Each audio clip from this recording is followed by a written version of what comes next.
Hello media கிரிக்ஸ் viewers, உங்கள் எல்லாருக்கும் ஒரு பெரிய வணக்கம். இன்னைக்கான வீடியோ என்ன அப்படின்னா ஒன்றும் இல்லைங்க, சிஎஸ்கே பற்றி தான் ஒரு சின்ன விஷயத்தை டிஸ்கஸ் பண்ணிக்கலாம் அப்படின்னு சொல்லிட்டு.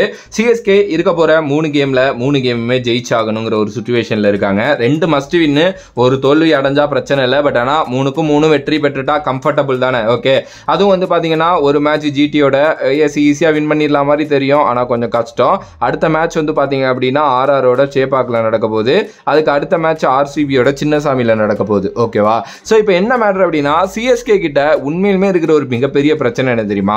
அந்த ஓப்பனிங் ஸ்டாண்ட் அப்படிங்கிறது ருத்ராஜ் ஒரு சைடு ஓரளவுக்கு வந்து பாத்தீங்க அப்படின்னா அவரால் முடிஞ்ச அளவுக்கு எடுத்துட்டு போய்கிட்டே இருக்காரு. ஆனா இன்னொரு சைடு நம்மளோட அஜிங்கியா ரகானே இருக்கார்ல, அவர் போன சீசன் நல்லா ஆடினாருங்க, இந்த சீசன் ரொம்ப ஒஸ்டா ஆடிக்கிட்டு இருக்காரு. எஸ், வேர்ல்டு கிளாஸ் பிளேயர், எல்லாமே ஓகே, நிறைய சான்சஸும் கொடுத்துட்டோம். மேபி சிஎஸ்கே இதுக்கப்புறம் கொடுக்க போறாங்கன்னு தான் நினைக்கிறேன். ஆஸ் பர் மை ஒப்பீனியன் அது வந்து இருக்கக்கூடாது அப்படின்னு நினைக்கிறேன். எஸ், ரச்சின் ரவீந்திராவை உள்ளே எடுத்துகிட்டு வரலாங்கிறது எல்லாரோட கருத்தாக இருக்குது. என்னோட கருத்தும் அதுதான். ஆனால் இல்லைங்க, ரச்சின் ரவீந்திராவுக்கு இடம் இல்லை. ஏன்னா எங்களுக்கு மொயின் அலி வேணும்.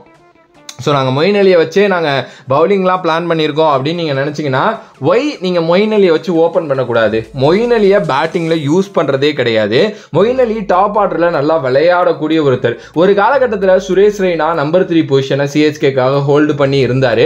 பல வருடங்கள் அவர் ரொம்ப நல்லா பண்ணிட்டு இருந்தார். ஆனால் ஒன்ஸ் நம்மளோட சுரேஷ் ரெய்னாவையே ரீப்ளேஸ் பண்ணது அந்த 1 டவுன் பொசிஷனில் யார் அப்படின்னா மொயின் அலி தான். ஏன்னா மொயின் அலி இருந்தப்போ நம்ம MS தோனி அவரை ஸ்ட்ரெயிட்டாகவே வந்து பார்த்தீங்கன்னா 1 டவுன் பொசிஷன் தான் இறக்கி விட்டாரு.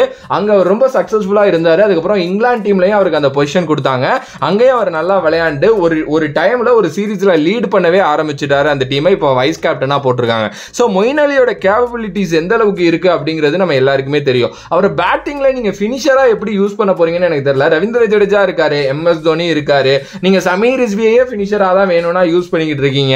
அப்புறம் ஏன் மொயின் அலியை அங்க ஆட வைக்கணும்னு நினைக்கிறீங்க? ஏன்னா ஷர்துல் தக்கூர்னாலையும் பேட்டிங் பண்ண முடியும் அப்படிங்கிற பட்சத்துல மொயின் அலியை ஸ்ட்ரெயிட்டாவே ஓபன் பண்ண வைக்கலாம். மொயின் அலினால ஃபாஸ்ட் பவுலர்ஸை ஹிட் பண்ண முடியும், பவர் பிளேயை மேக்ஸிமைஸ் பண்ண முடியும். நீங்க ஸ்பின்னர்ஸ் எடுத்துட்டு வந்தாலும் அவர் நொறுக்கி விட்டுருவாரு. எஸ், 3 மேட்சுமே 50+ ஸ்கோர் அவர் பண்ணுவாரு அப்படின்லாம் நான் சொல்லல.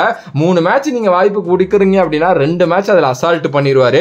6 ஓவர் முடிகிறப்போ 70-80 ரன் வித்தவுட் லாஸ் இருக்கு, இல்ல அட்லீஸ்ட் ஒரு 70 ரன் இருக்குன்னா இந்த காலகட்டத்தில் IPL மாதிரி ஒரு டோர்னமெண்ட்ல அது ஒரு பெரிய விஷயங்க. ஆனா நம்மள பாருங்க, 40 ஒரு விக்கெட், 45 ஒரு விக்கெட், மேக்ஸிமம் போனா 50 ரன், அப்பயும் ஒரு விக்கெட், இல்ல 7வது ஓவர்ல விக்கெட் விழுந்துரும்.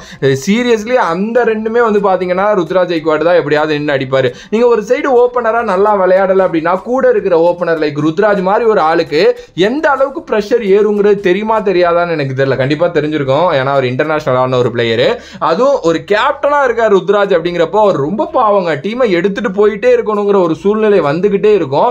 எஸ், அவர் தான் அடிக்கிறாரு. இன்னொரு சைடு சிவம் டுபையும் அவரும் அடிக்கிறதுனால தான் இந்த வாட்டி சிஎஸ்கே கொஞ்சம் சக்சஸ்ஃபுல்லா இருந்திருக்காங்க அப்படினே சொல்லணும். Moeen Ali should open with Ruturaj Gaikwad and definitely வந்து பாத்தீங்கன்னா அது மிகப்பெரிய ஒரு எப்படி சொல்றது, ஒரு பயங்கரமான ஒரு இதுவா மாறும். எஸ், நான் அகைன் சொல்றேன்ல, எடுத்த உடனே அது பெருசா ஹிட் ஆகுமா அப்படின்னா அது எனக்கு தெரியல.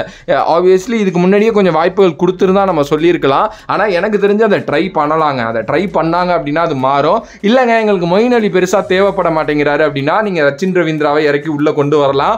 ரச்சின் ரவீந்திராவுக்கு நிறைய ரெஸ்ட் கொடுத்துட்டீங்க. அந்த பையன் நல்ல பிளேயர், நல்லா தான் ஆடினாரு. ஒரு சில மேட்சஸ் ஃபெயிலியர் வந்துருச்சுங்கிறதுக்காக நீங்க பேக் பண்ணாம அவர் எப்படி விட்டீங்கிறது தெரியல. ஸோ பார்க்கலாம். இவ்வளோ பேசியும் நம்ம வீடியோலாம் யாரும் பார்க்க போறது இல்லை. பட் அவங்களுக்கே தோணினாலும் காலமா சிஎஸ்கேவோட ஒரு பாலிசி என்னன்னா, பிளேயர்ஸை பேக் பண்ணணும், அது எக்ஸ்பீரியன்ஸ் பிளேயர்ஸை கண்டிப்பாக பேக் பண்ணணும். அவங்க நமக்காக ஒரு நாள் நல்லா விளையாடுவாங்க அப்படின்னு தான். ஹோப்ஃபுல்லி ரகானேவும் ஒரு 2019 வாட்சன் பண்ணது, ஃபேப் ஒரு வாட்டி பண்ணது, இது மாதிரிலாம் விஷயங்கள் பண்ணாரு அப்படின்னா இதுக்கப்புறம் இருக்க போற 3 மேட்ச்ல நம்ம ஜெயிக்கலாம். அதர்ஸ் இல்லை அப்படின்னா கோவிந்தா தான். ஸோ உங்களோட கருத்து இதை பற்றி என்னவோ மறக்காம கமெண்ட் பாக்ஸில் கமெண்ட் பண்ணுங்க. நீங்க சொல்லுங்க, யார் ஓப்பன் பண்ணலாம் சிஎஸ்கேல ருத்ராஜ் ஐக்வாட்டோட அப்படின்னு சொல்லிட்டு கமெண்ட் பண்ணுங்க. இந்த வீடியோ பிடிச்சிருந்தா like, share and subscribe to நம்மளோட கிரிக்ஸ் சேனல்.